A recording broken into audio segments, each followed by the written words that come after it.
not precision work.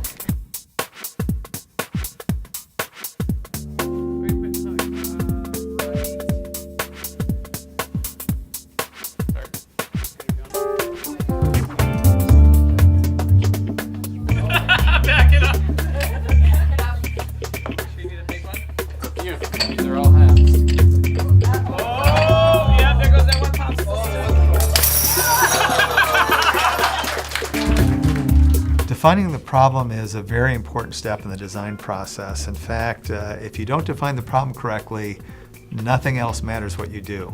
Because if the problem isn't defined correctly, whatever solutions you come up with may be very good solutions, but if you're solving the wrong problem, it's not going to matter to the client.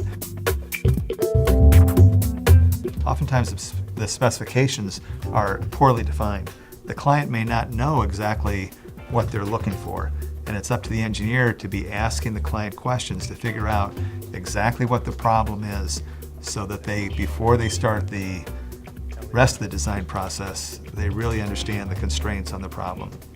So how does the engineer come up with these solutions? That's what we think of as the design process. The design process is actually much broader than that, but that step where you're coming up with creative solutions is, I think, what makes engineering really fun, because there's no mathematical formula that's going to tell you how to design a product. For instance, pencil sharpener, we see this as, well, of course, this is the way a pencil sharpener is designed.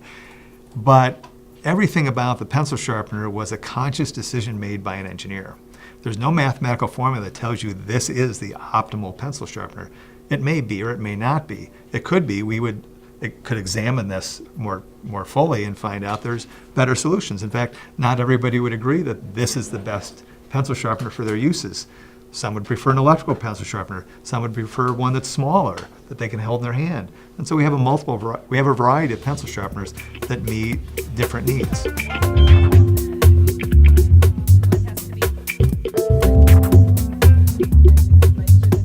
And when you're coming up with these solutions, what you're trying to do is brainstorm a lot of different possibilities.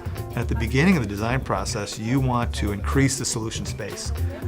You don't want to start with certain assumptions and box yourself in. Right here. So you want to think very broadly. You want to think of lots of crazy ideas, because sometimes the crazy ideas, even though they're not feasible, may lead to feasible solutions that can be useful. So once you've come up with lots and lots of ideas, you winnow them down into the feasible ones, and you flesh them out in greater and greater detail until you hopefully have 3 or 4 or 5 solutions that you think are pretty darn good. And then it comes time to decide which one of these solutions is the best, and that's where the criteria comes in. You can then look at those solutions and evaluate each one of those solutions based upon the criteria, and whichever one gets the best score, that's the one that the engineer would go with, or the engineering team would go with. Things that we find that are most important for student success are whether students are organized, disciplined, and especially tenacious, because students are going to run into problems. They're going to do poorly on exams. They're going to have trouble with lab assignments, and it's those students that say, okay, I didn't do so well on this, but I'm going to pick myself back up and I'm going to go at it again. The ones that are tenacious are the ones that tend to succeed.